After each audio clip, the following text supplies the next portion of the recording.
जय हिंद। आप सबका स्वागत है आज की इस क्लास में। आज हम लोग कक्षा 10वीं विज्ञान के एक बहुत ही महत्वपूर्ण अध्याय 3 धातु और अधातु पर चर्चा करेंगे। देखिए, आप अपने चारों तरफ नजर दौड़ाएंगे तो आपको तरह तरह की चीजें दिखेंगी। कुछ चीजें लोहे की बनी हैं, कुछ सोने चांदी की, कुछ प्लास्टिक या लकड़ीढ़ी की। विज्ञान की भाषा में इन्हीं को हम धातु और अधातु में बांटते हैं। ये सिर्फ किताबी बातें नहीं हैं, बल्कि हमारी रोजमर्रा की जिंदगी से जुड़ी हुई हैं। आपके घर के बर्तन, बिजली के तार, आपकी साइकिल, सब कुछ इन्हीं धातु और अधातु के गुणों पर ही तो निर्भर करता है। तो सवाल ये उठता है कि हम कैसे पहचानें कि कौन सी चीज धातु है और कौन सी अधातु? क्या सिर्फ चमक देखकर बता सकते हैं या कोई और भी तरीका है? इसी क्यों और कैसे का जवाब हम आज इस वीडियो में ढूंढेंगे। हम इस अध्याय को बिल्कुल आसान भाषा में एकदम जीरो से समझेंगे, ताकि परीक्षा में कोई भी सवाल आए तो आप लोग उसका धुआं कर दें। हम हर एक टॉपिक को, जैसे कि इनके भौतिक और रासायनिक गुण क्या हैं, कौन सी धातु ज्यादा ताकतवर, क्रियाशील है और इन्हें जमीन से कैसे निकाला जाता है, इन सब पर विस्तार से बात करेंगे। तो चलिए, बिना किसी देरी के अपनी कुर्सी की पेटी बांध लीजिए और तैयार हो जाइए धातु और अधातु की इस रोमांचक यात्रा के लिए। हम इस अध्याय को इतने सरल तरीके से तोड़ा कर समझेंगे कि आपको रटने की जरूरत ही नहीं पड़ेगी। पूरा कॉन्सेप्ट आपके दिमाग में ऐसे बैठ जाएगा जैसे दीवार में कील ठोक दी हो। बस आप लोग ध्यान से सुनते रहिएगा और साथ साथ समझने की कोशिश कीजिएगा। तो शुरू किया जाए। चलिए, सबसे पहले देखते हैं कि इनके भौतिक गुण क्या होते हैं। तो सबसे पहले बात करते हैं भौतिक गुणों की। देखिए, भौतिक गुण का मतलब होता है बाहरी रूप, रंग और व्यवहार। मतलब किसी चीज को देखकर, छूकर या पीटकर हम उसके बारे में क्या बता सकते हैं। धातुओं की सबसे पहली पहचान है उनकी चमक, जिसे हम धात्विक चमक कहते हैं। आपने देखा होगा सोना, चांदी, लोहा, तांबा जब ये नए होते हैं तो कैसे चमकते हैं, जैसे सूरज की रोशनी पड़ी डहते ही इनकी अपनी एक अलग ही शान होती है। वहीं दूसरी तरफ अधातुएं जैसे कोयला, कार्बन, सल्फर, इनमें ऐसी कोई खास चमक नहीं होती। ये ज्यादातर मलिन या डल दिखती हैं। हाँ, इसमें अपवाद भी हैं, जैसे आयोडीन एक अधातु है लेकिन वो चमकीला होता है। विज्ञान में अपवादों को याद रखना बहुत जरूरी है, यहीं से सवाल फंसाता है। अब आते हैं दूसरे गुण पर, जो है कठोरता। ज्यादातर धातुएं जैसे लोहा, तांबा, ये सब बहुत कठोर होती हैं। आप इन्हें आसानी से चाकू से नहीं काट सकते। लेकिन यहाँ भी अपवाद है बाबू। सोडियम और पोटेशियम ऐसी धातुएं हैं जो इतनी मुलायम होती हैं कि आप उन्हें पनीर की तरह चाकू से काट सकते हैं। दूसरी ओर अधातुएं ज्यादातर नरम होती हैं, जैसे कोयला।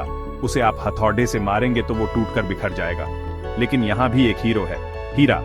हीरा कार्बन का ही एक रूप है, यानी है तो अधातु, लेकिन ये दुनिया का सबसे कठोर प्राकृतिक पदार्थ है। इससे शीशा तक काटा जाता है। देख रहे हैं विज्ञान कितना मजेदार है। इसके बाद आते हैं सबसे महत्वपूर्ण गुणों पर, आघात वर्धनीयता और तन्यता। ये भारी भरकम शब्द सुनकर घबराना नहीं है, मतलब बहुत आसान है। आघात वर्धनीयता का मतलब है आघात यानी चोट करके, वर्धनीय यानी बढ़ाने की क्षमता। धातुओं को जब हथौड़े से पीटा जाता है तो वो टूटती नहीं है, बल्कि फैलकर पतली चादर बन जाती है, जैसे लोहे की चादर या एल्यूमिनियम फॉयल जिसमें आप खाना लपेटते हैं। वहीं तन्यता का मतलब है खींचकर तार बनाने की क्षमता। सोना और चांदी सबसे ज्यादा तन्य धातुएं हैं। आपको जानकर हैरानी होगी कि सिर्फ 1 ग्राम सोने से लगभग 2 किलोमीटर लंबा तार खींचा जा सकता है। अधातुएं ये दोनों ही गुण नहीं दिखाती, उन्हें पीटने या खींचने पर वो टूट जाती हैं। इस गुण को भंगुरता कहते हैं। चलिए, अब जरा इनके अंदर की बात करते हैं, यानी रासायनिक गुणों की। भौतिक गुण तो बाहरी दिखावा था, असली पहचान तो इनके रासायनिक व्यवहार से होती है। सबसे पहले देखते हैं कि धातुएं ऑक्सीजन से कैसे दोस्ती करती हैं, यानी जब धातुओं को हवा में जलाया जाता है तो क्या होता है।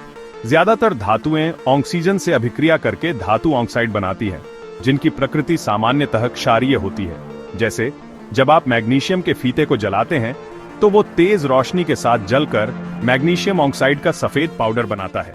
इस पाउडर को जब पानी में घोलेंगे तो यह लाल लिटमस को नीला कर देगा, जो साबित करता है कि यह क्षारीय है। कॉपर को भी गर्म करने पर उसके ऊपर कॉपर ऑक्साइड की काली परत चरचा जाती है। अब पानी के साथ इनकी दोस्ती देखते हैं। सब धातुएं पानी से एक जैसा व्यवहार नहीं करती। कुछ तो पानी देखते ही पागल हो जाती हैं, जैसे सोडियम और पोटेशियम। ये ठंडे पानी के साथ भी इतनी तेजी से अभिक्रिया करती हैं कि आग लग जाती है। इसीलिए इनको केरोसिन तेल में डुबाकर रखा जाता है ताकि ये हवा और पानी के संपर्क में न आए। कैल्शियम ठंडे पानी से धीरे धीरे अभिक्रिया करता है, जबकि मैग्नीशियम सिर्फ गर्म पानी से करता है। और लोहा, एल्यूमिनियम जैसी धातुएं न ठंडे पानी से दोस्ती करती हैं न गर्म पानी से, ये सिर्फ भाप से अभिक्रिया करती हैं। और सोना, चांदी, कॉपर ये तो पानी से बात ही नहीं करते, चाहे ठंडा हो, गर्म हो या भाप हो। अब देखते हैं कि अम्लों के साथ इनका क्या रिश्ता है। ज्यादातर धातुएं तनु अम्लों जैसे हाइड्रोक्लोरिक एसिड या सल्फ्यूरिक एसिड के साथ अभिक्रिया करके लवण और हाइड्रोजन गैस बनाती है। जब आप जिंक के दानों को तनु सल्फ्यूरिक एसिड में डालेंगे तो आप देखेंगे कि उसमें से बुलबुले निकल रहे हैं। ये बुलबुले हाइड्रोजन गैस के ही होते हैं। पॉप की आवाज के साथ ये गैस जलती है, यही इसका टेस्ट है। लेकिन यहाँ भी कॉपर, सोना, चांदी जैसी कम क्रियाशील धातुएं तनु अम्लों से कोई अभिक्रिया नहीं करती। यही कारण है कि सोने के गहने एसिड के संपर्क में आने पर भी खराब नहीं होते। ये सब बातें धातुओं की क्रियाशीलता पर निर्भर करती हैं, जिसे हम आगे समझेंगे। तो अभी हमने देखा कि कोई धातु पानी से तुरंत लदिडेएच पडीडी देती है, तो कोई अम्ल से भी नहीं डरती और कोई बेचारी किसी से कुछ नहीं कहती।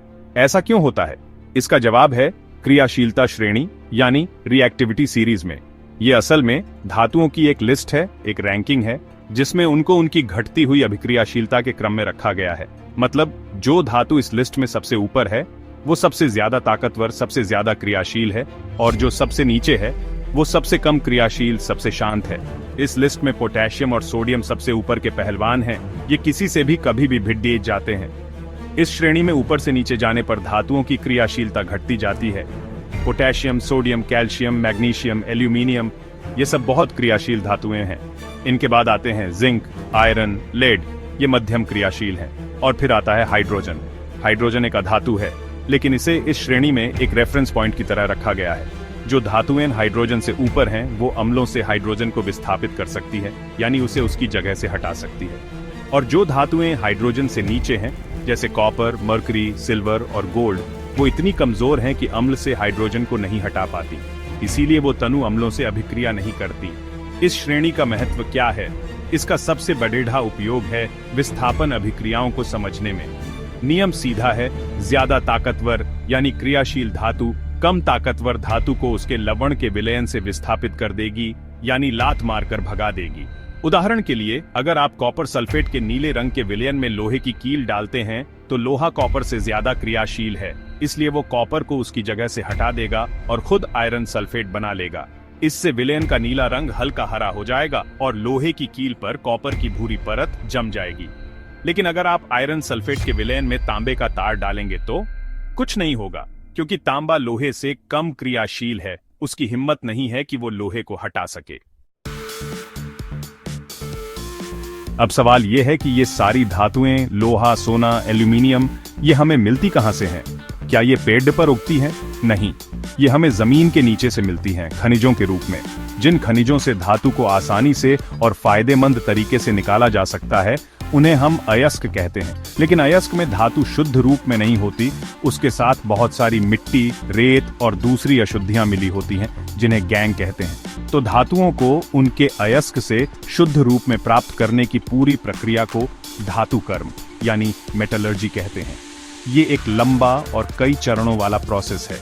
इस प्रक्रिया को समझने के लिए हम धातुओं को उनकी क्रियाशीलता के आधार पर 3 ग्रुप में बांटते हैं। पहला ग्रुप है सबसे कम क्रियाशील धातुएं, जैसे सोना, चांदी, प्लैटिनम। ये इतनी शांत हैं कि प्रकृति में ज्यादातर मुक्त अवस्था में पाई जाती हैं। इनको ज्यादा मेहनत नहीं करनी पड़ी रहती, बस थोड़ा बहुत साफ सफाई करके ही शुद्ध धातु मिल जाती है। दूसरा ग्रुप है मध्यम क्रियाशीलता वाली धातुएं, जैसे जिंक, आयरन, लेड। ये प्रकृति में सल्फाइड या कार्बोनेट अयस्कों के रूप में मिलती है।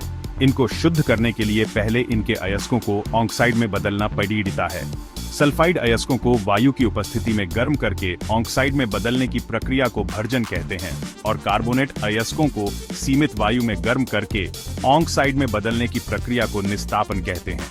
जब एक बार धातु का ऑक्साइड मिल गया तो फिर कार्बन जैसे किसी अपचायक का उपयोग करके ऑक्साइड में से ऑक्सीजन को हटा दिया जाता है और हमें धातु मिल जाती है। तीसरा ग्रुप है सबसे अधिक क्रियाशील धातुएं, जैसे सोडियम, पोटेशियम, एल्यूमिनियम। ये बहुत मजबूती से अपने यौगिकों में बंधी होती है। इनको कार्बन से अलग नहीं किया जा सकता क्योंकि ये खुद कार्बन से ज्यादा क्रियाशील है। तो इनके लिए विद्युत अपघटन विधि का प्रयोग किया जाता है, जिसमें इनके गलित अयस्क में बिजली प्रवाहित करके धातु को अलग किया जाता है। हमने धातुओं को इतनी मेहनत से जमीन से निकाला, शुद्ध किया और उनसे सुंदर सुंदर चीजें बनाई, लेकिन क्या ये हमेशा ऐसी ही नई और चमकीली बनी रहती हैं? नहीं। आपने देखा होगा कि लोहे की नई बनी ग्रिल कुछ समय बाद हवा और नमी के संपर्क में आने पर भूरे रंग की परत से ढक जाती है, जिसे हम जंग लगना कहते हैं। इसी प्रक्रिया को वैज्ञानिक भाषा में संक्षारण कहते हैं।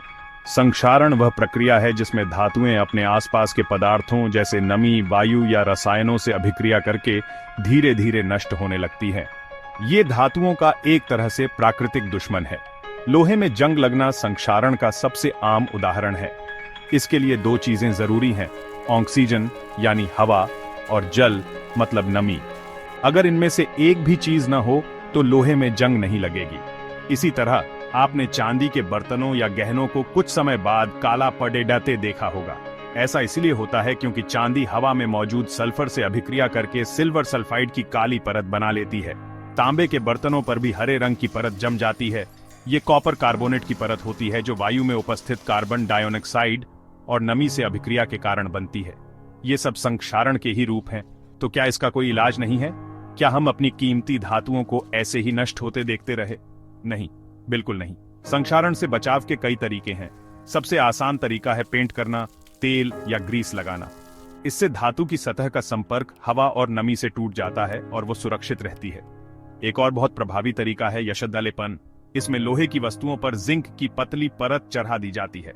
जिंक लोहे से ज्यादा क्रियाशील होता है, इसलिए वो खुद संक्षारित होकर लोहे को बचा लेता है।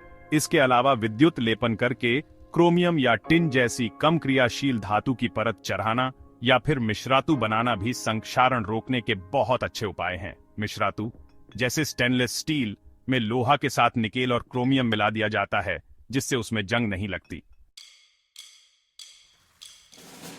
तो दोस्तों, इस तरह आज हमने धातु और अधातु के इस महत्वपूर्ण अध्याय को पूरा समझ लिया है। हमने उनकी बाहरी पहचान यानी भौतिक गुणों से शुरू किया, जहां हमने चमक, कठोरता, तन्यता और आघातवर्धनीयता जैसे गुणों को उदाहरणों के साथ देखा। फिर हमने उनके रासायनिक गुणों की गहराई में जाकर समझा कि कैसे अलग अलग धातुएं ऑक्सीजन, पानी और अम्लों के साथ अलग अलग व्यवहार करती हैं। हमने धातुओं के दंगल यानी क्रियाशीलता श्रेणी को भी समझा और जाना कि कैसे एक ताकतवर धातु कमजोर धातु को उसकी जगह से हटा देती है। इसके बाद हमने यह भी जाना कि ये धातुएं हमें मिलती कहां से हैं और जमीन के नीचे से अयस्कों के रूप में निकालकर उन्हें शुद्ध धातु तक लाने का सफर कितना दिलचस्प होता है। और अंत में हमने धातुओं के सबसे बड़े दुश्मन संक्षारण यानी जंग लगने की प्रक्रिया को समझा और उससे बचाव के तरीकों पर भी चर्चा की। मुझे उम्मीद है कि अब धातु और अधातु को लेकर आपके मन में जो भी सवाल थे, जो भी कंफ्यूजन था, वो सब दूर हो गया होगा। अब आपको यह अध्याय रटना नहीं पड़ेगा, बल्कि आप इसे समझ चुके हैं। याद रखिए, विज्ञान रटने का नहीं, समझने का विषय है। इसे अपनी रोजमर्रा की जिंदगी से जोड़कर देखेंगे तो यह बहुत आसान और मजेदार लगेगा। इस वीडियो को एक दो बार और देखिएगा ताकि सारे पॉइंट्स आपके दिमाग में अच्छे से बैठ जाएं। इस तरह आपने जाना धातु और अधातु के मुख्य बिंदु। अगली बार मिलेंगे एक नए अध्याय के साथ, एक नई ऊर्जा के साथ। तब तक के लिए पढ़ाते रहिए, सीखते रहिए। वीडियो अच्छा लगा हो तो लाइक करें और शेयर करें। वहां चैनल को सब्सक्राइब करें। जय हिंद।